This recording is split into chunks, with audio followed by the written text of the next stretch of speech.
Face à l'info, bonsoir à tous. Éric Zemmour revient ce soir, le retour à l'occasion de la sortie de son dernier livre « Je n'ai pas dit mon dernier mot », livre choc, livre événement, livre très attendu. Après le précédent sorti juste avant la campagne, la France n'a pas dit son dernier mot. Très sollicité par les médias, le président de Rocoquette a choisi Face à l'info pour son premier grand entretien, livre dans lequel il tire le bilan de sa candidature à l'élection présidentielle. Secret, révélation, trahison, mea culpa. Il frappe fort aussi là où ça fait mal. Éric Zemmour est sur le plateau jusqu'à 19h30. Puis les chroniqueurs, les mousquetaires viendront pour donner leur avis sur cet entretien lorsqu'Éric Zemmour nous quittera. Malheureusement. Alors, trois parties pour ce face-à-face. D'abord, la partie politique, la partie récit et puis l'avenir. Question, quelle analyse politique du pays, des partis, de son positionnement politique? Ne s'est-il pas finalement coupé du peuple qu'il veut défendre? En quoi les erreurs, le mea culpa, les analyses sans concession sur son propre parcours peuvent-ils aider à avancer?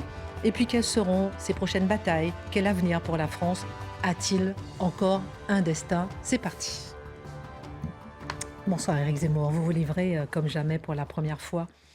Et vous faites un livre où vous parlez de vous. On vous découvre parfois fort, parfois faible, parfois triste, parfois en colère, malheureux, en héros, parfois déçu. Un récit palpitant. Il m'a vraiment, je l'ai tenu en haleine. Des coulisses de cette aventure de la présidentielle que vous avez vécue, que vous avez commencé à vivre d'ailleurs en fermant la porte d'ici, de Face à l'info, de cette émission. Et je n'ai pas à vous cacher que dès que j'ai commencé à lire le livre, j'ai eu des palpitations. Je me suis demandé, est-ce que vous nous aviez trahis?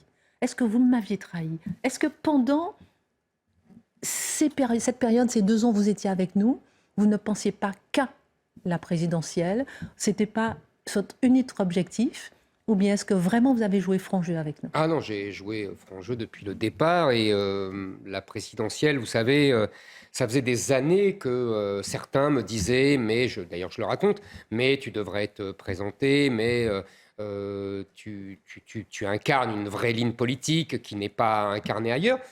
Mais quand je suis à ce que je fais, avant Face à l'info et pendant Face à l'info, non, j'étais vraiment complètement moi-même. Et petit à petit, ça s'est imposé à moi. Petit à petit, le fait qu'il y ait de plus en plus de gens qui me sollicitent, qui veuillent me voir à la présidentielle. Vous savez, j'avais cité en plus, j'avais lu quelques semaines avant une biographie de Jacques Bainville, qui était un historien que j'admirais beaucoup, qui avait été journaliste, historien, et qui, à la fin de sa vie, j'avais découvert ça dans cette biographie, avait dit Je regrette de ne pas m'être lancé dans la politique active. C'est moi qui aurais dû être dans le bureau du ministre des Affaires étrangères, etc. » Et j'ai voulu éviter, vous voyez, ce remords tardif, ce regret éternel, en me lançant, parce qu'en plus, je pense que c'était indispensable et que mon combat est indispensable. Question directe, est-ce un livre de règlement de compte? Est-ce un livre de règlement de compte? La virgule? Donc, Éric Zemmour, oui, non, mais c'est une question qu'on a envie de vous poser parce que c'est un livre intime, on y reviendra dans un instant. C'est un livre où, comment dirais-je, vous expliquez effectivement les coulisses de la campagne présidentielle. Personnellement, j'avoue que je n'ai pas trouvé que c'est un livre de règlement de compte. Moi, je trouve pas, personnellement, honnêtement. Après, vous dites les choses clairement, crûment, mais pourquoi quand même ce besoin de mise au point que certains appellent règlement de compte? Alors, moi, je suis d'accord avec vous, ce n'est pas un livre de règlement de compte parce qu'il n'y a rien de personnel. Maintenant, c'est vrai que je dis la vérité, parfois crûment. C'est sûr que c'est pas l'école des fans. Hein, on va pas trouver Marine est sympa et Robert est rigolo. Non, je dis les choses, mais pour une raison simple. Si vous voulez, comment j'ai essayé de travailler? Vous avez remarqué, à chaque fois dans le livre, il y a une anecdote, il y a une photographie. Je pars d'un fait. Un fait plus ou moins attractif, cru, choquant, etc. Et après, j'en tire les leçons politiques. Les faits, les personnes, les portraits, peut-être incisifs, que je trace parfois, ne sont que le prétexte d'une leçon politique que je veux en tirer et que je veux donner aux lecteurs. C'est en cela que c'est intéressant. Moi, après, les personnes... j'ai rien contre les personnes. Ménard incarna la figure parfaite du traître. Ses retournements de veste me donnaient le tournis. Là, vous écrivez quand même à Robert Ménard. Écoutez, Vous dites que c'est un oxymore sur pattes? oui, entre autres. Vous savez, on peut avoir des désaccords avec les gens. On peut s'affronter avec les gens parce qu'on n'est pas d'accord, parce qu'on pense qu'on défend des positions politiques antagonistes, oui. Mais quand quelqu'un vous soutient, vous pousse à vous présenter, vous dit que, et vous écrit que vous êtes le seul, le meilleur pour incarner nos idées, puisqu'il se mettait dans mon camp. Et qu'ensuite, il passe la campagne, il passe sa vie sur les chaînes d'infos à me taper dessus, je dis que ce n'est plus un désaccord, c'est un traître. Ça, c'est une première chose. Maintenant, c'est ce que je viens de vous dire. La personne de Robert Ménard, il m'est arrivé de le trouver très sympathique. C'est pas mon problème. Ce qui est important, c'est ce qu'il révèle. Et qu'est-ce qu'il révèle en 2 mots?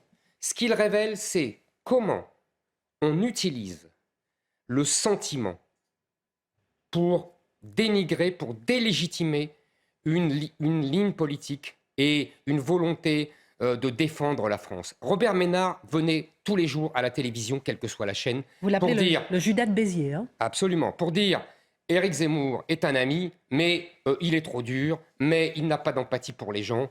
Et il venait expliquer que mais je connais moi un petit garçon dans ma ville qui s'appelle Mohamed ou qui s'appelle Redouane et qui est très gentil. Mais c'est pas le sujet, comprenez? C'est exactement ce que je dénonce, c'est-à-dire on prend l'individu, l'affectif, pour empêcher un raisonnement sur les peuples, sur les nations, sur l'histoire. C'est ça mon problème. Et Robert Ménard a été l'auxiliaire, conscient ou inconscient, peu importe. Moi, je pense qu'il était conscient, mais peu importe.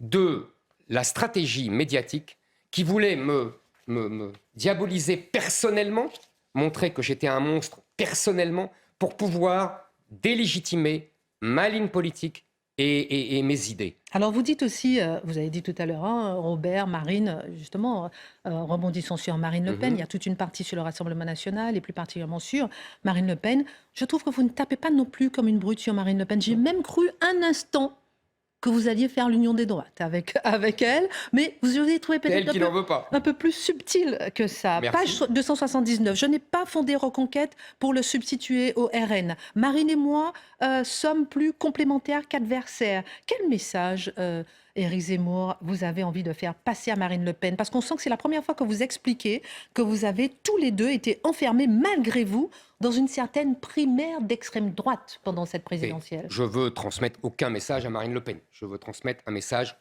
à mes lecteurs et aux Français. 2 choses très simples. Je ne fus jamais membre du Rassemblement national et quand j'étais journaliste, je me suis assez peu occupé du Rassemblement national.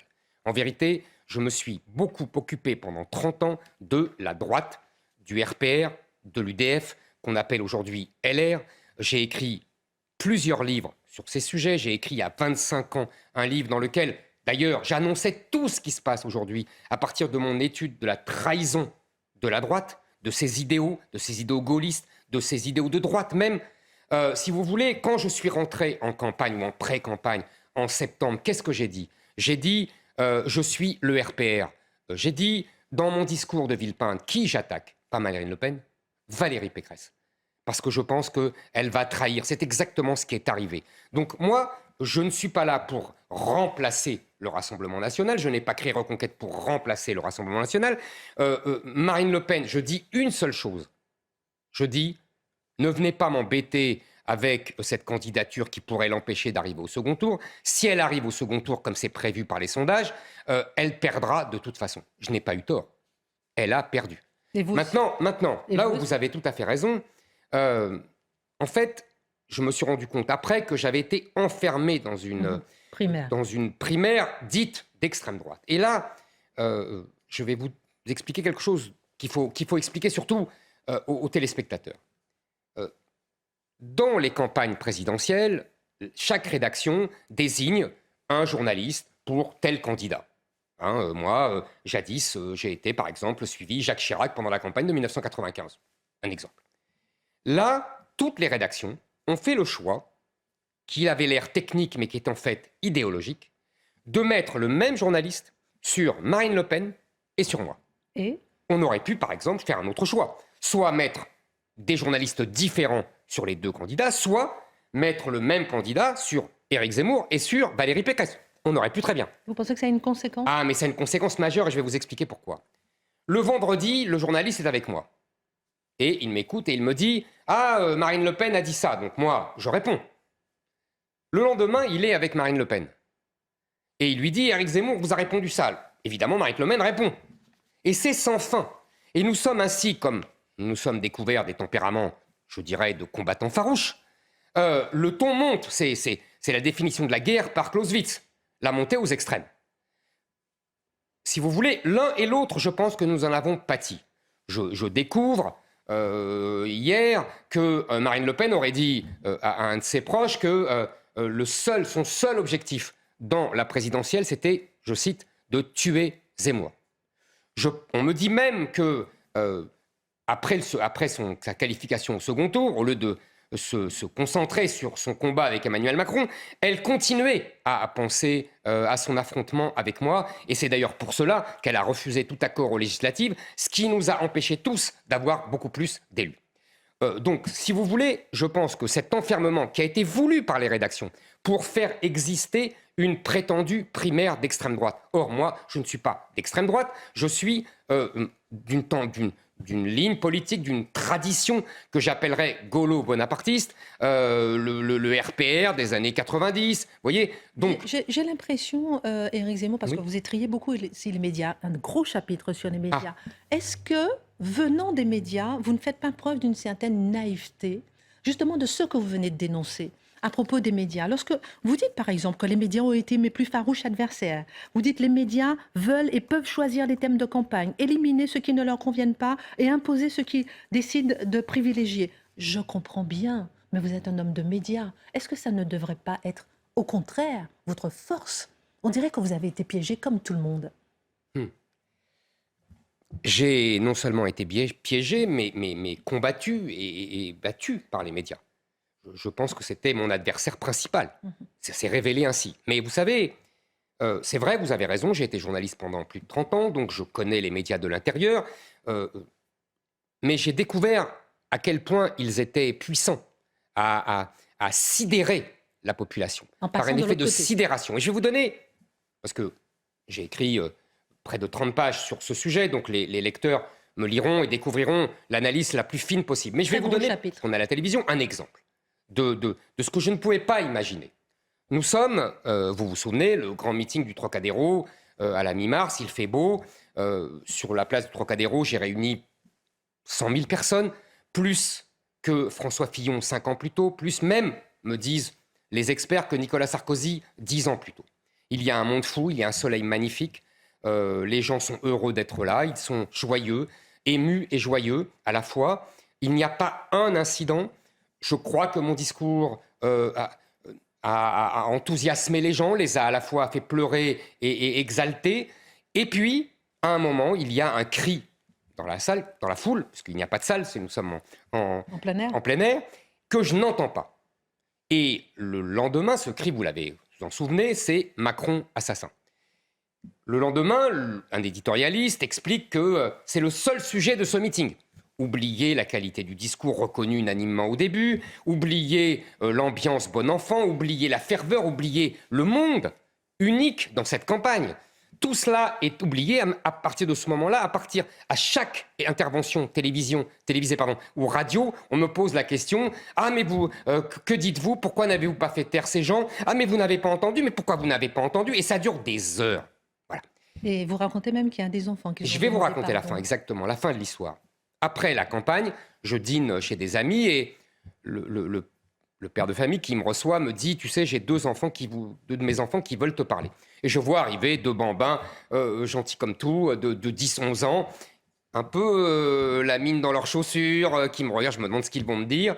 Et ils viennent me voir tout timides et ils me disent « Oui, monsieur, on voulait vous dire, vous savez, pendant le meeting de Trocadéro, on a été de ceux qui avons crié Macron assassin. Et on sait que ça vous a fait des ennuis et on voulait vous présenter nos excuses. » qu'est-ce que vous voulez que je vous dise? Bon, évidemment que je leur ai pardonné, que je les ai embrassés. Et voilà, c'était ça les monstres, c'était ça les assassins qu'on m'a présentés pendant des semaines.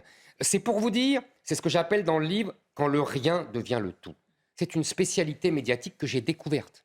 C'est-à-dire que on prend un événement qui est réussi et on oublie complètement tout ce qui a marché et on focalise sur un micro-événement complètement anodin et on en fait l'événement de la semaine pour vous délégitimer et pour vous déconsidérer. Là, vous savez, je vous assure que en 30 ans de journalisme, je n'avais jamais vu ça. Il y a beaucoup d'autres choses. On n'a pas le temps. Je pense que vos téléspectateurs liront et vous verrez tous les exemples que je donne de cette méthode et d'autres méthodes aussi. Alors, vous parlez de Philippe de Villiers, vous parlez aussi de vos amis devenus ennemis. Question, est-ce que vous n'avez pas l'impression que, parce que beaucoup sont devenus des ennemis quand même, est-ce que vous n'avez pas l'impression que vous avez plus d'ennemis justement que d'amis en entrant dans cette campagne ? Comment vous dire? D'abord, non. J'ai très peu de gens qui me tapent dessus après m'avoir... Vous êtes transparent quand même. D'abord, oui, non, tout à fait. D'abord, je vais vous dire, effectivement, vous avez parlé de Philippe de Villiers. Je fais un éloge de mon ami Philippe de Villiers, qui, je crois, est un chevalier de l'ancienne Roche, qui est un homme absolument admirable, émouvant, et qui m'a soutenu au-delà du raisonnable. Vraiment, nous étions amis avant cette campagne et nous sommes sortis de cette campagne frères d'armes. Je veux le dire parce que c'est pas tous les jours qu'on rencontre une telle qualité humaine. Maintenant, vous me dites, oui, il y a des gens qui me tapent dessus maintenant, mais je vais vous dire, j'ai pas envie du tout de rentrer dans des polémiques, dans des bons mots, dans des mots les plus méchants et les plus cruels. Je sais faire aussi, c'est pas grave. Je vais vous dire, qu'est-ce qu'ils me reprochent, ces gens? Ils me reprochent avant tout d'avoir perdu. C'est tout. J'ai connu ça, vous savez. Vous parliez de mon expérience de journaliste politique. Quand Jacques Chirac a perdu en 1988 pour la deuxième fois, mais les gens qui étaient les plus proches de lui, qui l'avaient façonné, qui l'avaient adoré, on parlait à l'époque, on écrivait à l'époque, nous, déception amoureuse. Vous voyez? Ils l'ont quitté, ils l'ont abandonné, ils l'ont trahi. Et bien là, c'est la même chose. Quand on perd, on suscite des telles déceptions, des telles désillusions, des telles déceptions amoureuses que, évidemment, on se retrouve avec des gens qui vous crachent dessus et qui, avant le 10 avril, puisque le 10 avril était le premier tour, donc le 9 avril, faisaient encore des grands discours à votre gloire, disaient à quel point vous étiez magnifique, vous étiez l'incarnation de toutes leurs idées. Ça, c'est la politique. Voilà, c'est la vie, c'est la vie. Là où il y a de l'homme, il y a de l'hommerie, n'est-ce pas? C'est une formule célèbre. J'ai envie de vous parler de Jean-Luc Mélenchon, j'ai envie de vous parler de LR. On ne pourra pas parler de tout. Non, mais on peut lire tout. On peut lire. On a bien compris. Sur Jean-Luc Mélenchon, quand même une question, parce que page 61, il veut devenir le patron des gauches. Cela tombe bien. Je veux faire l'union des électeurs de droite. Un débat peut nous permettre de rameuter nos camps respectifs. À Paris, il a gagné, vous avez perdu. Oh, je dirais, nous avons tous les deux perdu, car il n'est pas arrivé au second tour. Mais il a fait la NUPES. Il a fait la NUPES, mais libre à Marine Le Pen, qui était arrivée au second tour, de faire la NUPES de droite, qu'elle n'a pas voulu. Maintenant, c'est un autre sujet. Il a perdu parce qu'il n'était pas au second tour. Qu'est-ce qu'en fait on a voulu? Il y avait en fait deux clivages dans cette campagne présidentielle. Le clivage entre Macron et Marine Le Pen, qui était ce que Marine Le Pen appelle les patriotes contre les mondialistes. Ce que M. Macron appelle les partisans de l'ouverture contre ceux de la fermeture. Bon, très bien. Ces deux-là refusent le clivage droite-gauche. Je pense que ce clivage ne profite qu'à Emmanuel Macron. On l'a vu. Il a gagné 2 fois en 2017 et en 2022, et largement. Pour l'instant, parce que vous dites qu'en 2050, il ne sera plus là, on en parlera à la fin. Justement, n'allez pas trop vite. Donc je pense que ce clivage-là ne sert qu'à Emmanuel Macron, et que Marine Le Pen est toujours la perdante, et que ces fameux patriotes perdront toujours. J'explique longuement dans le livre pourquoi. Moi, je pense en plus, effectivement, vous avez tout à fait raison, que dans les années qui viennent, ce clivage-là et cette victoire d'Emmanuel Macron qui repose, il faut le rappeler, sur les personnes âgées. C'est-à-dire que c'est les gens les plus âgés, les fameux boomers, vous savez, qui choisissent, parce qu'ils sont les plus nombreux, On ne va pas revenir à la question démographique, mais vous savez que les boomers sont la génération la plus nombreuse de l'histoire de France, ceux qui sont nés entre 43, 45 jusqu'à 51, 52, 55. Et aujourd'hui, ils sont petit à petit tous à la retraite. Mais ils sont très nombreux. Il y a 14 millions d'électeurs. Ce sont eux qui font l'élection. Et c'est pour ça que Marine Le Pen ne gagnera jamais, car ils ne votent jamais pour elle. Bon. Donc, ces gens-là, bien sûr, petit à petit, ils vont vieillir, ils vont mourir, ils vont disparaître. En 2040, dès 2035-2040, qu'est-ce qui va se passer? Nous allons nous retrouver avec deux peuples, je l'ai déjà expliqué, le peuple de Mélenchon, le peuple islamo-gauchiste, 75% des musulmans ont voté Mélenchon, et avec les électeurs gauchistes, c'est-à-dire woke, etc., bon, et le peuple de droite qui veut défendre l'identité française, car je pense que ce clivage droite-gauche qui s'est déjà forgé autour d'autres thèmes, du roi, de la République, de la question sociale, est en train de se reformer autour de la question identitaire.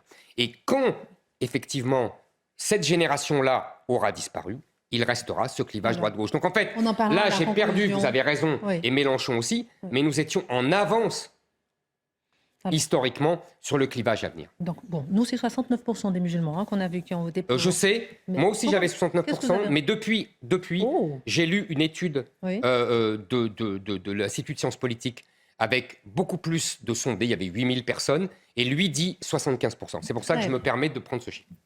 On continue. Se livrer pour se délivrer.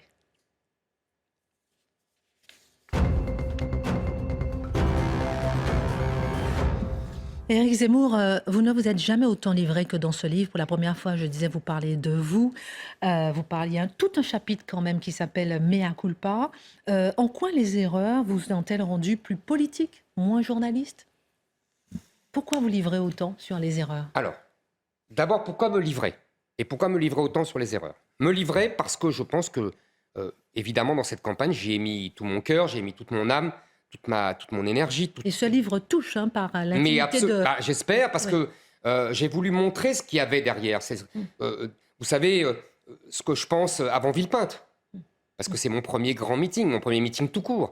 Ce que je pense quand je comprends que je ne serai pas au second tour. Ce que je pense, justement, avant le débat avec Mélenchon. Comment on organise ça, comment Mélenchon me donne des conseils sur ma façon de gérer ma campagne. Enfin, bon, je raconte des anecdotes et des choses plus émouvantes. Comment Mélenchon dit que vous n'êtes pas raciste?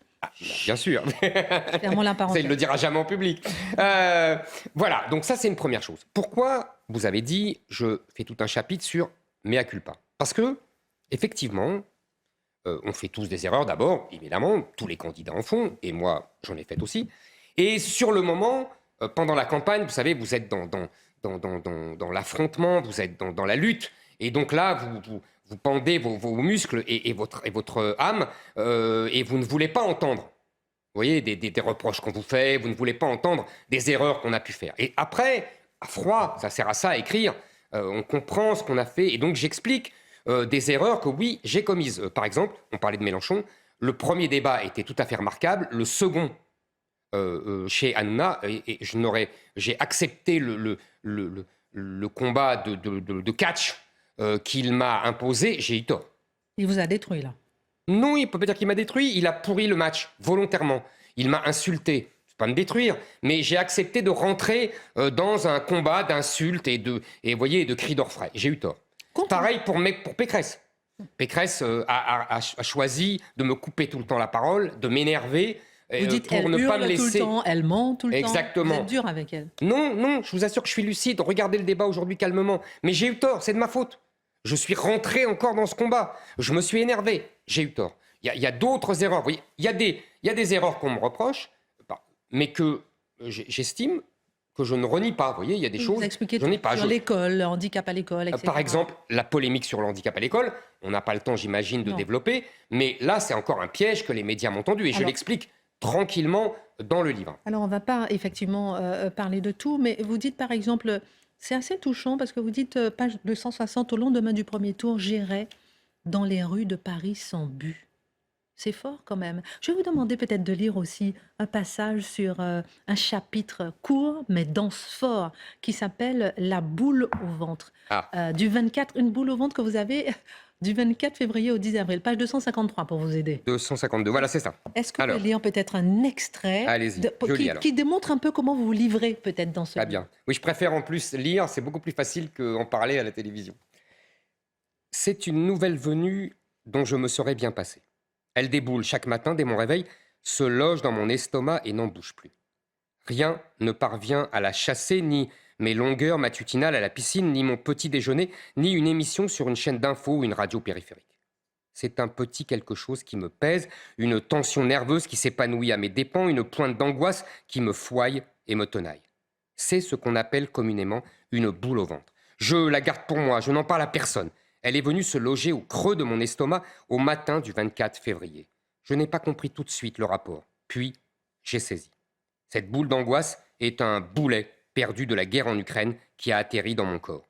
Mon estomac a compris avant mon cerveau que cet affrontement allait détourner les esprits de mes compatriotes du récit existentiel que j'ai eu tant de mal à imposer à des médias rétifs, puis vindicatifs, et à une opinion craintive. Ne Au lisez fil des ne jours... lisez pas tout le chapitre. Hein. Non, promis, je saute. Mais au fil des jours, cette boule durcit, s'alourdit, grandit, à mon détriment. Elle grossit au fur et à mesure que mes courbes de sondage quotidien baissent. À mes côtés, certains restent optimistes. Guillaume, Julien, Jonathan, Samuel, les plus jeunes, toujours le sourire, toujours au travail. Philippe de Villiers, lui, est encore plus mal que moi. Il craint de revivre les derniers jours de sa propre campagne présidentielle lorsque le vote utile a rendu vains tous ses efforts. Comme nous tous, il a quelques instants d'espoir. Il y aura les salles toujours aussi pleines. Il y aura François Bayrou et les éditorialistes qui commenceront à parler d'un vote caché en ma faveur. Il y aura une société venue d'outre-Atlantique, ayant prédit la victoire de Trump en 2016, qui nous signalera que leurs résultats sont à l'exact opposé de ce que disent nos sondeurs. Il y aura bien sûr le Trocadéro et 100 000 Français pleins d'espoir à mes côtés. Il y aura un événement plus triste encore, le père de Jérémy Cohen qui me contactera et nous rappellera à tous la justesse de notre combat et la nécessité de le continuer coûte que coûte. Mais chaque matin, ma boule est de retour, fidèle au poste. Cette boule, je l'ai apprivoisée. Une affection réciproque est née. On fera un bout de chemin ensemble jusqu'au soir du 10 avril. Alors, elle me fera ses adieux, élégante et désolée. Elle aura fait son devoir, elle m'aura prévenu, elle m'aura averti. La boule au ventre avait raison. Non, c'est très fort et ça montre à quel point vous êtes beaucoup livré dans le livre. Moi, il y a un chapitre aussi qui m'a beaucoup touchée. C'est lorsque vous commencez par le chapitre où vous expliquez que l'habit fait le moine. Et vous commencez par ça. Ah là, vous m'avez eu, bravo. J'ai réussi à voir la cravate dont vous parlez au tout début du livre. Oui. Et c'est un chapitre fort puisque vous expliquez à quel point vous avez dû faire une métamorphose physique, lunettes, habits, tenue. Oui. C'était important pour vous cette... C'est très typique de la méthode de ce livre. C'est que je pars d'une anecdote. C'est votre cravate. Hein, voilà, la cravate. La cravate, j'explique que je ne peux plus, alors que moi, j'aime beaucoup les couleurs vives, parfois à mon détriment, je ne peux plus, par exemple, mettre de cravate rouge. Alors c'est ça la parce politique que oui, mais c'est important parce que on m'explique, mon équipe m'explique, et sans doute avec raison, qu'une cravate rouge, bon, Trump peut se permettre, Mélenchon peut se permettre parce qu'il est de gauche, mais l'électorat de droite n'appréciera pas. Il veut, vous savez, Sarkozy disait, un ministre de l'Intérieur, c'est simple, c'est un costume bleu, une cravate bleue, une chemise blanche, et les jours de détente, un costume noir. Donc, bon, voilà, j'ai appris. Et pourquoi je parle de la cravate? C'est évidemment un prétexte, et c'est très drôle de me montrer ma cravate rouge qui m'a tant frustré pendant toute la campagne. Mais j'en tire une leçon. C'est en fait, vous avez compris, quelle contrainte dois-je accepter pour devenir un présidentiable? Jusqu'où dois-je me contenir? Mon équipe, souvent avec affection et avec, vous voyez, comment vous dire, tendresse presque, me dit, il ne faut pas tout dire, il ne faut pas être aussi franc, aussi net, aussi direct avec les journalistes, avec les gens. Bon, je me dis, je ne veux pas mentir, je pense que, vous savez, il y a un électeur une fois qui m'a dit je vote pour vous parce qu'on voit que vous n'avez pas passé votre temps à mentir, comme tous les autres politiciens. Et en même temps, il faut savoir parfois éluder, ne pas répondre à la question. Et c'est très difficile de trouver le chemin de crête. Et la cravate est un peu le symbole de cette contrainte-là. C'est vrai qu'Emmanuel Macron, il ne porte pas de cravate rouge. Vous avez vu? Il a été le fantôme de la campagne présidentielle. Les 5 dernières minutes, Éric Zemmour, quelles sont vos prochaines batailles?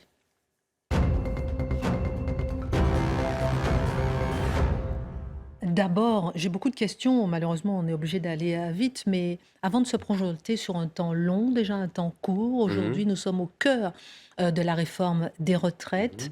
Comment vous voyez justement cette séquence actuelle dans 6 mois? Quel impact elle aura? Quel sera l'état de la France dans 6 mois avec un moment important, demain jeudi? Mais quel est votre regard? Écoutez, moi, j'ai une position simple. J'avais, pendant la campagne, parlé de la retraite à 64 ans. Ce n'est pas parce que Emmanuel Macron, qui a dit le contraire pendant 5 ans, venait sur ce thème-là que j'allais dire « Ah ben, soudain, c'est mal ». Donc j'ai dit, effectivement, j'approuve cela. Mais, comme toujours avec Macron et avec l'ensemble de la classe politique, on voit par le petit bout de la lorgnette.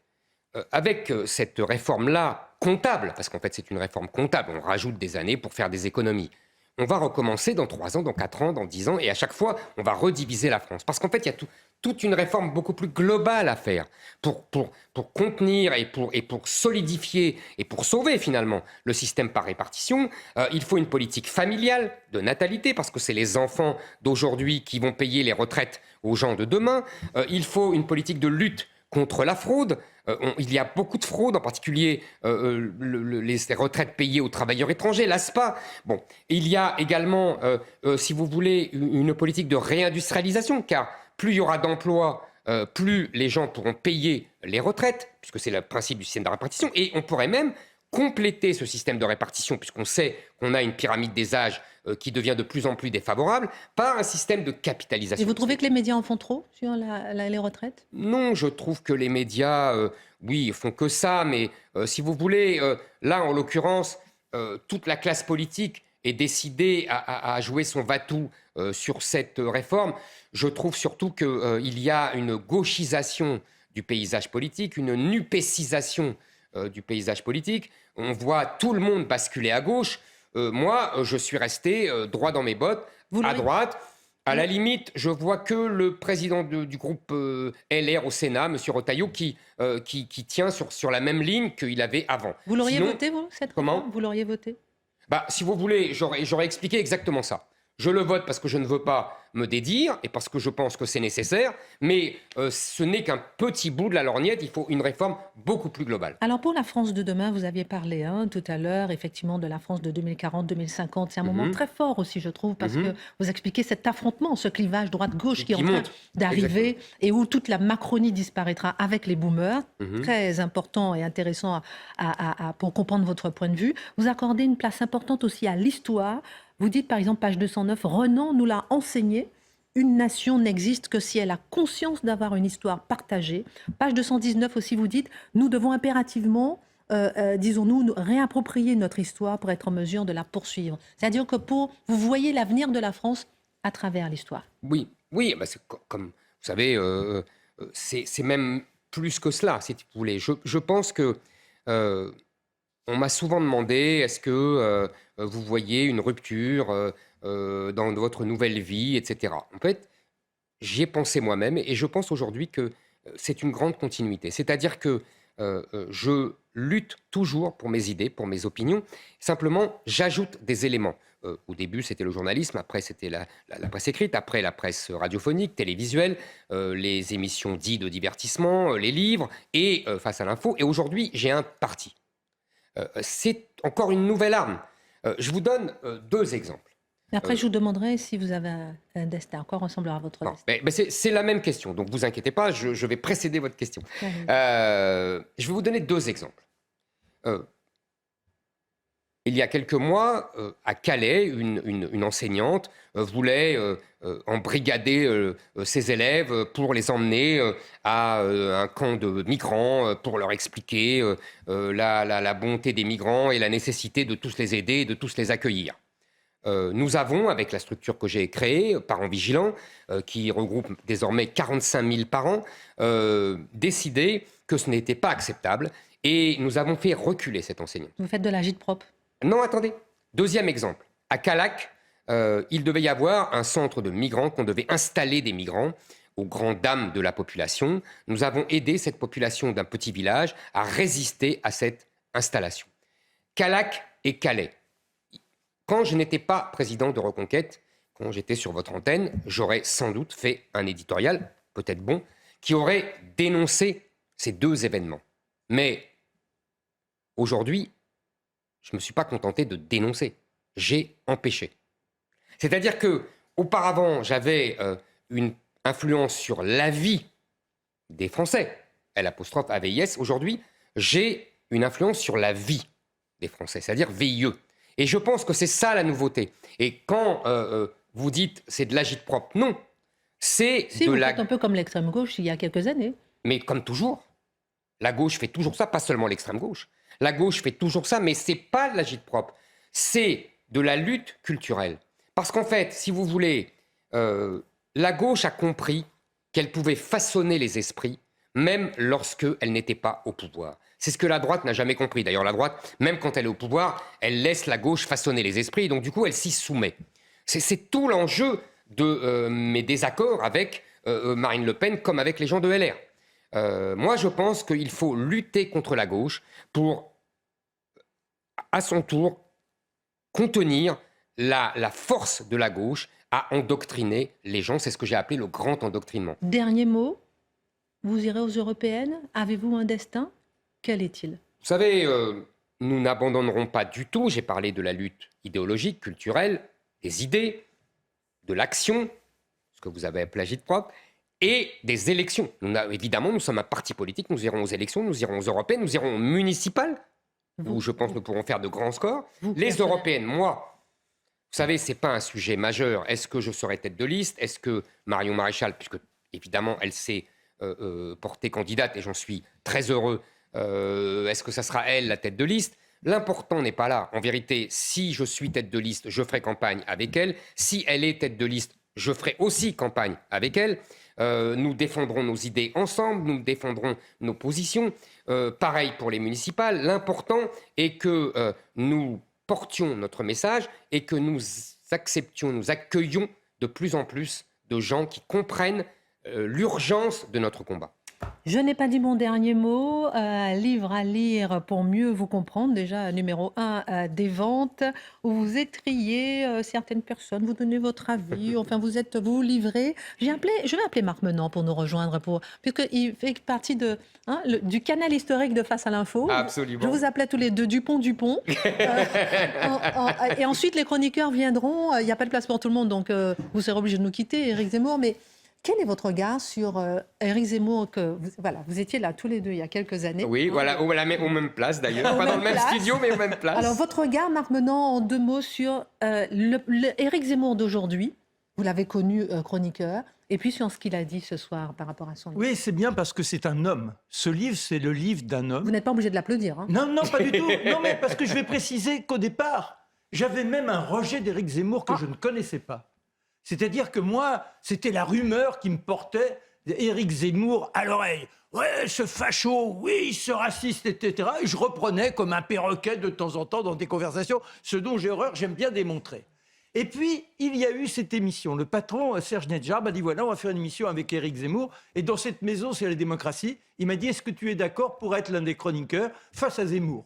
Et tu as, comme toujours, la liberté de parole. On n'a pas beaucoup de temps. Non, mais et Éric, donc, oui. Et là, j'ai découvert qui? Un personnage. Et très rapidement, en 3 jours, c'était un homme, et c'est dans le livre, l'homme de la sincérité, l'homme de la vérité, l'homme de l'humanisme, et surtout pas le raciste, le facho, que l'on a continué à tartiner et que l'on étale encore ici et là. Cet homme mérite d'être connu. Après, il a des idées, j'ai des divergences avec lui, ô combien. Aujourd'hui, oui. Vous qui l'avez connu avec sa cravate rouge. Oui. Eh bien, aujourd'hui, ce que je trouve, c'est qu'à un moment donné, soyons francs, on s'est rencontrés, 2 mois après, il fléchissait un peu. Et là, j'ai retrouvé le Zemmour, qui est l'homme du dynamisme, l'homme de l'enthousiasme, l'homme qui croit à l'âme du peuple. Et c'est ça qui nous rapproche. Il croit que Un peuple, c'est une âme, il l'écrit dans son livre. Et sans ça, il n'y a pas de possibilité de croire en l'avenir. Et un peuple, c'est une langue. Et ça, la langue, on l'adore tous les deux. Est-ce que Mathieu Bocoté peut venir nous rejoindre en attendant vous me passez à la vous restez question. encore quelques instants. Ah, mais avec plaisir. Comme ça, avec Mathieu plaisir. Bocoté nous donne un peu son avis. En attendant que Mathieu Bocoté arrive, je vais vous lire la page 115 parce que beaucoup se disent, mais est-ce que sur quoi vous vous basez pour être positif demain? Page 115. Ce peuple judéo-chrétien inquiet et lucide sera la base à partir de laquelle nous pourrons défendre, protéger un jour, reconquérir une France qui aspire à rester française, à demeurer fidèle à cette civilisation européenne qu'il a façonnée depuis plus de 1000 ans. Les urnes lui ont donné tort, l'histoire lui donnera raison. Vous basez aussi, page 129, sur ces poches de reconquête. Parce que lorsque vous faites le constat de la France, on a quand même l'impression que tout est triste et que tout est foutu, si vous permettez l'expression. Mais vous dites, ces poches de reconquête françaises me donnent de l'espoir pour une alliance future entre ces îlots, des métropoles et une base arrière dans les villes moyennes et les villages. C'est-à-dire que là, vous avez trouvé de l'espoir? Oui. Mathieu Bocoté, on vous attend si quand même. Vous savez, il y a quand même 2 500 000 personnes qui ont voté pour moi. Il y a, les sondeurs m'expliquent que je suis le seul à être revenu 2 fois autour d'une campagne électorale au second tour. Donc, il y a de l'espoir. Il y a des gens qui finalement n'ont pas voté pour moi, mais qui auraient pu voter pour moi. Les circonstances ne l'ont pas voulu. Donc oui, il y a de l'espoir. Je pense que les gens ont pris conscience, beaucoup de gens en tout cas, ont pris conscience de l'urgence de la situation. Mathieu Bocoté, vous avez lu le livre, vous avez entendu l'interview. Quel est votre regard? D'abord, je pense que c'est un livre que plusieurs, parmi vos amis, redoutaient. On redoutait un livre où Zemmour interviendra en disant « J'avais raison, j'avais raison, j'avais raison. » Finalement, vous aviez tous tort. Et certains redoutaient aussi... Mes amis me connaissaient bien. Et certains redoutaient aussi, je crois, un livre sur le mode du règlement de compte. Et ça, je pense que la petite musique médiatique... Ah, vous êtes d'accord avec moi? Non, mais je pense que c'est pas un livre de règlement de compte. Je trouve aussi. Mais les médias étant ce qu'ils sont, avant même que le livre ne sorte, ils ont déjà décidé qu'il s'agissait d'un livre de règlement de compte. On sélectionne les extraits qui permettent de valider cette thèse, et dès lors, le livre n'existe plus. Ce qui compte, c'est ce que disent les journalistes qui se lisent entre eux à propos du livre. Or, ce n'est pas un livre de règlement de compte, et ce qui est assez intéressant, donc Zemmour est devenu politique. Il ne peut pas écrire le livre qu'il aurait écrit quand il était journaliste. Ça va de soi. Mais c'est pas un livre politique comme un autre, et là, je dirais qu'il y a quelque chose d'intéressant, c'est qu'il se fait l'historien de sa propre action, avec les différentes étapes. Il y a cru. Il y a cru, il ne s'est pas lancé dans une candidature de témoignage, il y a cru. Ensuite, il a échoué. Il a échoué, mais c'est le récit d'un désenchantement, mais d'un désenchantement où les convictions survivent. Ensuite, je pense qu'il y a quelques leçons qu'on peut tirer de cet ouvrage qui méritent d'être mentionnées. La première, je pense, c'est que la conception de l'action politique d'Éric Zemmour est condamnée à changer. C'est-à-dire qu'il s'était lancé dans tout cela sur le mode, je dirais, napoléonien, c'est-à-dire à la conquête du pouvoir dans un grand chant romantique. Un peu naïf. Oui, je dirais que c'est la part de lyrisme qui appartient à l'esprit adolescent. Je dirais la politique, on la vit comme ça. Mais là, ça n'a pas fonctionné comme ça. Donc, il nous annonce dans le livre, quand on regarde à la fin, il y a quelque chose d'assez intéressant. Il nous dit finalement, Reconquête change de rôle. Je ne suis plus sur le mode de la conquête héroïque avec les cuivres qui jouent la musique d'accompagnement. Désormais, Reconquête est un recours dans une société, devant une classe politique qui pourrait se décomposer. Donc, on passe finalement de Napoléon à ce qu'a réussi, on verra s'il réussira, ça c'est autre chose, mais de Gaulle 58, c'est-à-dire une force de recours. Le régime ne tiendra pas, il faut une force de recours, et quand tout se décomposera, nous serons le recours. On verra si ça fonctionne, mais à tout le moins, c'est ainsi qu'il se présente aujourd'hui. Ensuite, il y a quelque chose d'assez intéressant aussi, c'est une forme d'aveu, mais qui n'est pas présenté comme tel. À propos du moment de bascule pour plusieurs dans la campagne, c'est la question des réfugiés ukrainiens. Alors, c'est intéressant parce que Zemmour nous explique que finalement, selon lui, il s'est planté parce que c'est le moment de sa vie où il s'est soumis au politiquement correct. Il nous dit dans le livre, moi, je voulais accueillir les réfugiés ukrainiens. Mais on me disait, si je les accueille, les Ukrainiens, eh bien, qu'est-ce qu'on va me reprocher? On va me dire, vous faites de la discrimination en faveur d'Européens. Donc, pour ne pas sombrer dans la logique de la discrimination, il s'est renié je à ce refuse moment-là. les Ukrainiens. Donc, le moment dans sa vie où il se soumet au politiquement correct dans son esprit, c'est le moment où il trébuche alors qu'il voulait tendre la main dans cette crise. Ce qui n'est pas un détail. Et là, toute la question qu'on peut se demander désormais, c'est il a cherché à faire un coup de force. Il y avait une forme de... À quel niveau?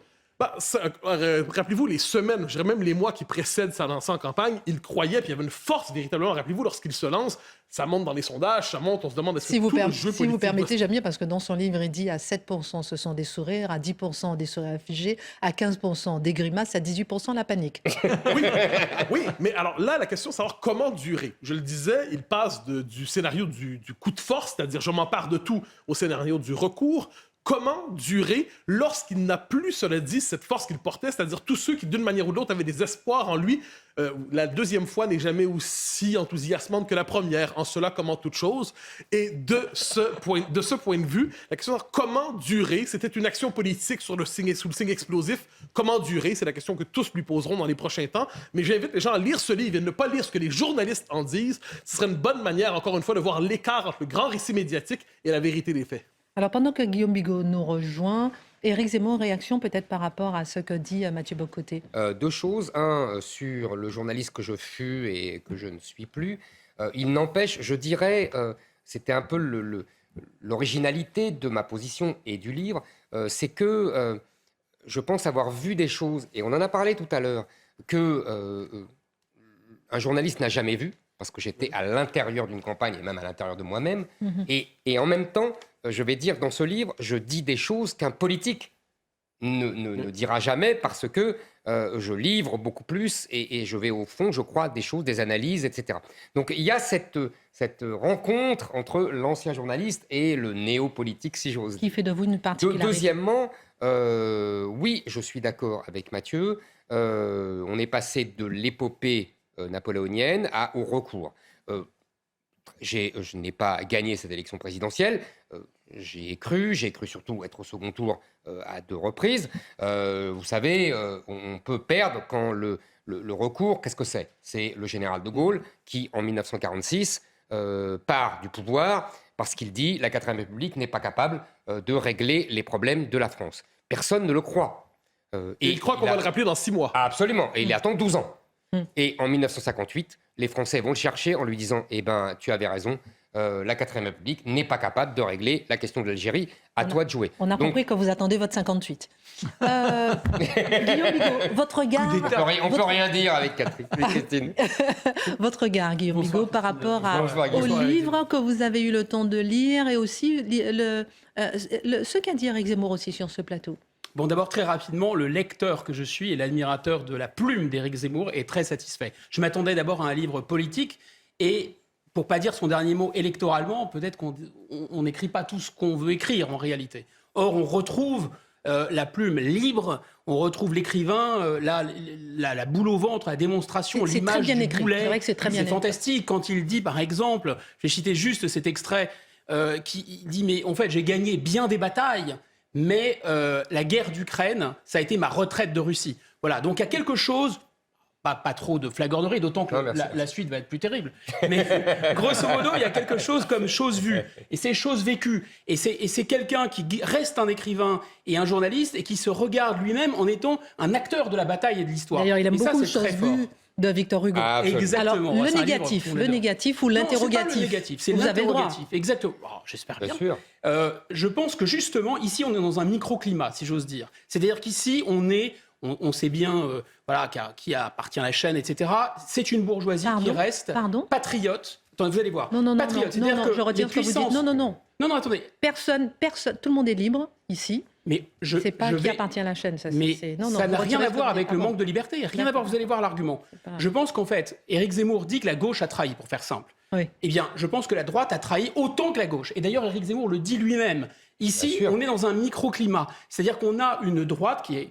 C'est pas ma droite, c'est pas nécessairement la droite de Marc, donc c'est bien la preuve que cette droite, d'ailleurs, est ouverte. Mais en plus d'être ouverte, cette droite, elle n'a pas enlevé le crucifix au-dessus de son lit, elle n'a pas enlevé son drapeau, elle a toujours des valeurs. Elle croit toujours à la patrie et elle croit toujours à des valeurs morales, éthiques. Voilà. Or, la plupart de la droite... Elle ne croit pas du tout à ça. La plupart de la droite, elle est wokiste. La plupart de la droite, elle est immigrationniste. Pourquoi on fait venir de l'immigration pour le MEDEF ? Pourquoi ? Et là, Éric Zemmour parle de cette dérive. Il dit qu'il va y avoir 2 peuples. Très intéressant. Et cet ultra-féminisme de Mélenchon. Mais l'ultra-féminisme de Mélenchon, c'est le même que celui du CAC 40. Éric Zemmour, j'ai envie de vous entendre là-dessus sur la droite qui est... Non, mais parce que c'est très intéressant. Donc il y a une droite zombie et une gauche C'est mon désaccord avec Guillaume Bigot. Et je le dis amicalement parce que je peux dire que j'ai déjeuné avec lui il y a 15 jours et qu'on a eu déjà la même discussion. C'est Donc, vrai. vous voyez, on est comme à la maison, on discute et on s'engueule. Voilà. Non, on dit les choses. On ici, dit les hein, choses. on dit les choses. Et On dit je tout. vais vous répondre exactement ce que je lui ai répondu, parce que j'ai pensé comme Guillaume Bigot il y a 30 ans. Je lui ai dit, en fait, Guillaume Bigot, selon moi, comme beaucoup, est suranné.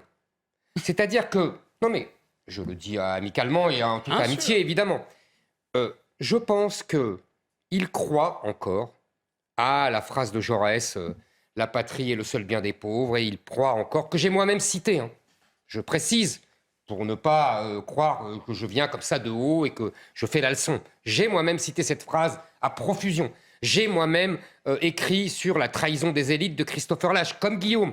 J'ai moi-même cité Christophe Guilluy. Je crois même avoir été celui qui a promu Christophe Guilluy, qui est un ami, à la télévision il y a plus de 10 ans. Absolument. Donc vous voyez, bon, c'est pas du tout, vous voyez, mais je pense que ces raisonnements sont dépassés. Et je le raconte dans le livre.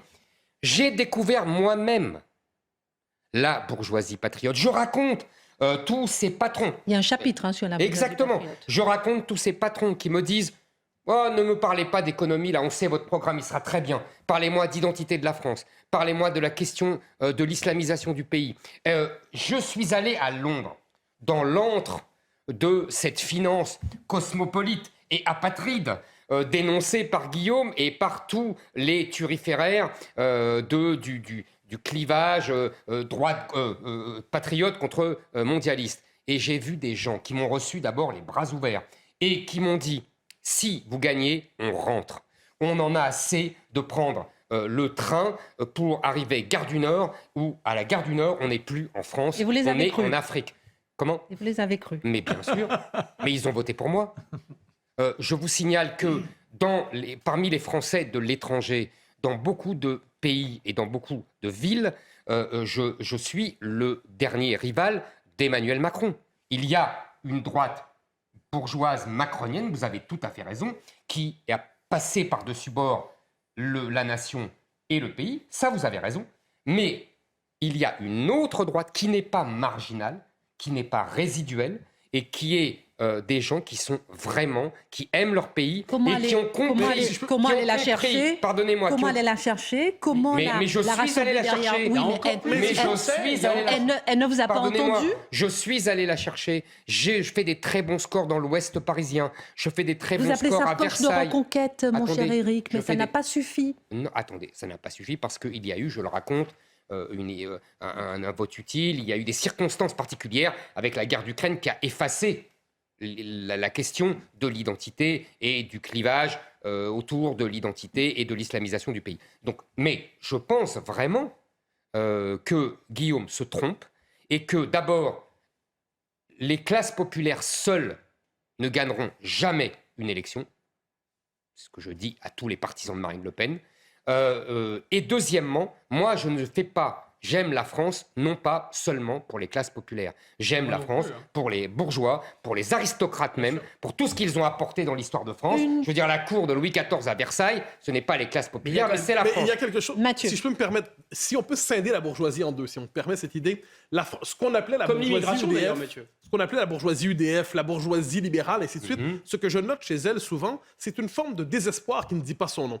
C'est-à-dire, que dit-elle? Elle est désormais d'abord de sa classe sociale plutôt que de sa nation. Et je m'explique. Elle dit souvent, la France, le basculement démographique est inévitable. La France, aujourd'hui, c'est inévitable. Les quartiers sont de plus en plus violents. La violence. Or, que fait-elle? Elle dit, je prépare... Je ne dis pas que ce sont des gens qui ont voté pour vous. Au contraire, ce sont des gens qui souvent partageaient votre constat, mais ensuite disaient, je vote Macron, évidemment, c'est Ils la ont seule voté option Macron, possible. bien sûr. Pourquoi? Bien sûr. Pourquoi? Parce qu'ils préparent leurs enfants à vivre à l'étranger. Absolument Ils d'accord. préparent leurs enfants à l'exil. Et ça, je confesse que chez les gens qui aiment leur pays, mais qui ne croient plus en leur pays, ça provoque un réflexe étonnant. Mathieu, Éric il y a Zemmour. beaucoup de gens qui m'ont dit pendant cette campagne, nos enfants sont à l'étranger. Je posais toujours la question, c'était une espèce de jeu macabre. Je disais, qui imagine ses enfants ou ses petits-enfants en France?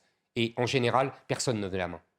Et sauf que ces mêmes gens qui effectivement préparent leurs enfants à vivre à l'étranger me disent, si vous gagnez, on rentre. Et nos enfants rentrent. Et donc ça dépend qui. Et je peux Non, mais vous je suis dire d'accord. que dans mon électorat, Il y avait des électeurs de Marine Le Pen 2017, mais il y avait aussi, Fillon. encore plus, des électeurs de François Fillon et pratiquement autant d'électeurs d'Emmanuel Macron de 2017. C'est-à-dire qu'il y a des gens qui attendent ce discours identitaire avec un discours économique sérieux qu'on ne leur présente pas. Et moi, je leur présentais cette synthèse. Vous êtes d'accord que ce n'est pas ce qu'a fait ni le général de Gaulle ni Bonaparte dernier vous mot. réclamez. Bonaparte et le général de Gaulle n'étaient ni de droite ni de gauche. Bonaparte, c'est Robespierre à cheval. Oui, mais et le général je suis pas d'accord. De Gaulle n'est pas de Le droite. général de Gaulle n'est pas de droite. Mais en 58, on le traite de fasciste. Exactement. On traite Bonaparte aussi de fasciste. Oui, C'est mais pas bah, le On ne décide jamais si on est de droite. non, mais je suis pas d'accord. Pardonnez-moi. C'est la gauche qui décide si on est de droite. Attention, les garçons, non, non. Mais L'un c'est après faux. l'autre. Non, l'un après l'autre. Pardonnez-moi. C'est faux. Et vos dernières minutes. Le et enfin, général de Gaulle. Ensuite, vous quittez le plateau. général de Malheureusement, Gaulle on fera l'entrée, je ferai le jeu. dit qu'il n'est ni de droite ni de gauche parce qu'il veut rassembler. Et il a raison. Bien Il sûr. est au pouvoir. Il n'est pas dans l'opposition. Quand il est au pouvoir, il veut rassembler. Avant, je suis En désolé. 58 aussi. Attends, 18 laissez-moi aussi. finir. Laissez-moi finir. D'abord, Mathieu a raison. J'ai présenté ici une affiche du Parti communiste avec écrit le fascisme, c'est lui. C'était le 4 C'était le novembre général de 2021 Gaulle. sur mon Vous vous plateau. souvenez? Bon. Et deuxièmement, la politique économique du général de Gaulle est une Jacques politique, Rueff. je dirais, ordo-libérale. Le général de Gaulle était pour la monnaie forte, il était pour C'est pour ça l'équilibre qu'il a budgétaire. dévalué. Il a dévalué après, et après il a fait une politique de monnaie forte. Il a même refusé de dévaluer en 1968. Il était pour l'équilibre budgétaire, il était pour l'exigence. Je vous rappelle quand même que sous le général de Gaulle, la retraite était à 65 ans, alors que les gens, l'espérance de vie était à 69. Hein? Éric Je Zemmour. veux dire, arrêtons de Éric. croire que le général de Gaulle se serait inscrit à la NUPES. Oh. Arrêtons de croire ça, c'est un mythe. Quel est votre dernier mot, puisque je n'ai pas dit mon dernier mot avant de nous quitter?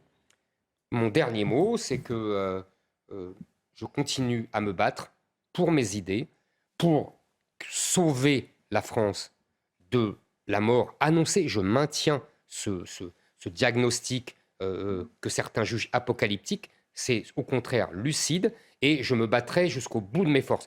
J'ai raconté dans le livre, je ne crois pas qu'on dit à notre candidat à la présidentielle « sauvez-nous ». Ça m'oblige. C'est donc un devoir maintenant vis-à-vis du peuple français. Et sauver la langue française. Parce que sans la langue française, il n'y a rien. Et cette langue, Ça va tout ensemble. Mais sans le peuple français, il n'y a plus de langue française. Vous avez fait, pardon, c'est un PS. Oui. Vous avez fait un éloge de la jeunesse dans votre livre. Vous dites par exemple, ces jeunes sont mon miracle. Vous avez été étonné par exemple de voir, page 137, cette jeunesse est notre seule chance de préserver un héritage français. Oui, je l'ai... On ne peut pas parler de tout, mais quand même, ça m'a touché. Je vous raconte Ça en aussi. une minute. En 30 secondes. En Ok. 30 secondes. Allez. Mon dernier meeting au Palais des Sports, il y a 4000 jeunes. Et à un moment, je dis, vraiment, vous m'étonnez, comment vous avez réussi à m'entendre, à suivre mes idées, alors même que vous étiez assailli d'une propagande d'État politiquement correcte, à l'école, à la télévision, sur les réseaux sociaux, au cinéma, sur Netflix, etc. Et là, dans la salle, un grand cri, grâce à vous. Et je vous avoue que vraiment, ça m'a ému. On n'est pas fait vraiment, on n'est pas des robots. Et vraiment, ça m'a ému. Ces jeunes m'ont ému. Et franchement, autour de moi, les jeunes ont été les plus formidables, les plus fidèles, les plus loyaux et les plus actifs. Vous savez, c'est eux qui vont vivre dans cette France libanisée que je vois venir. C'est eux qui vont subir et qui subissent déjà la violence, la tiers-mondisation, l'appauvrissement. Alors, donc, ils veulent se battre pour sauver la France qu'on ne leur a pas léguée. C'est important, effectivement, de dire un mot sur cette jeunesse, parce que beaucoup ne croient pas en cette jeunesse. On va la jouer franc jeu. Geoffroy Lejeune, vous étiez supposé venir, et Éric Zemmour quittait le plateau. Vous avez vu, on ne veut pas vous quitter. Ah, bah, vous êtes gentil. On le kidnappe. Vous voulez pas rester chroniqueur? Comment? Vous voulez pas rester chroniqueur? Non. Bon. Geoffroy Lejeune, Je pense votre que regard... l'ARCOM, comme on dit maintenant, ne serait pas d'accord. Ah, mais vous êtes décoté, chaque mot est décompté. Oula. Geoffroy Lejeune, votre regard par rapport à qui est devenu Éric Zemmour, par rapport à son entretien aussi sur son livre ce soir. Le livre, l'entretien, tout ça, moi j'ai été stupéfait, je vous avoue, en lisant votre livre, parce que je connaissais le Zemmour très idéologue, qui publiquement, je connaissais le Zemmour sympathique en dehors des plateaux de télé, et le Zemmour idéologue dans ses livres, pour qui tout était raison, tout était rationalisé en permanence, et je découvre pour ce premier livre d'homme politique, pour moi c'est la suite de la mue en fait, dont on a parlé au moment de Villepinte, quelqu'un qui s'attache énormément en fait à ce que vous appeliez jadis de la psychologie, des trucs de bonne femme, etc. Où en fait finalement l'humain a énormément compté dans cette campagne. Le chapitre sur Philippe de Villiers évidemment est peut-être le plus révélateur de tout ça. Et ça m'a beaucoup surpris. Et la deuxième chose peut-être plus importante, c'est votre analyse en fait de votre propre défaite sur une question. Je me souviens, vous m'aviez dit quelques mois avant de vous lancer que celui qui gagne la présidentielle est celui qui réussit à imposer son thème. C'est la vieille formule de Mitterrand. Donc le vôtre c'était l'identité évidemment, l'immigration, etc. Le grand remplacement. Et voilà. Est-ce que vous racontez à partir de ce 24 février, c'est en réalité le moment où on vous vole votre thème et où on fait un autre thème. Et ce qui est intéressant, la boule au ventre. La fameuse boule au ventre. Et ce que j'ai trouvé assez fascinant dans votre récit jusqu'à votre échec, finalement, c'est qu'il y a eu un après. Et une fois que vous avez perdu, Zemmour a fait 7%, il est ridicule, etc., etc., il y a eu une suite. Il y a eu un moment, il y a eu les législatives où il a fallu encore une fois vous ridiculiser. Puis même, ça a continué après. L'affaire Lola récemment, où vous avez voulu, avec Reconquête, parler d'un fait divers qui est en fait un fait de société et où on vous a accusé de récupération et vous avez été encore combattu, peut-être avec même presque plus de virulence que pendant la campagne présidentielle. Moi, je voudrais avoir juste votre analyse sur la raison pour laquelle, en réalité, on veut faire passer votre défaite pour le fait que les Français ne s'intéresseraient pas à cette question de l'immigration. Alors, d'abord, vous employez le mot ridicule, je ne suis pas d'accord. Je suis parti de rien. C'est vrai que je suis monté très haut à 18-19, donc c'est une déception par rapport au 7. Évidemment, je suis d'accord. Mais si je n'étais arrivé à 7, on m'aurait dit formidable. Bien sûr. Vous voyez, donc tout est relatif. Bon, ça, je ne vais pas vous l'apprendre.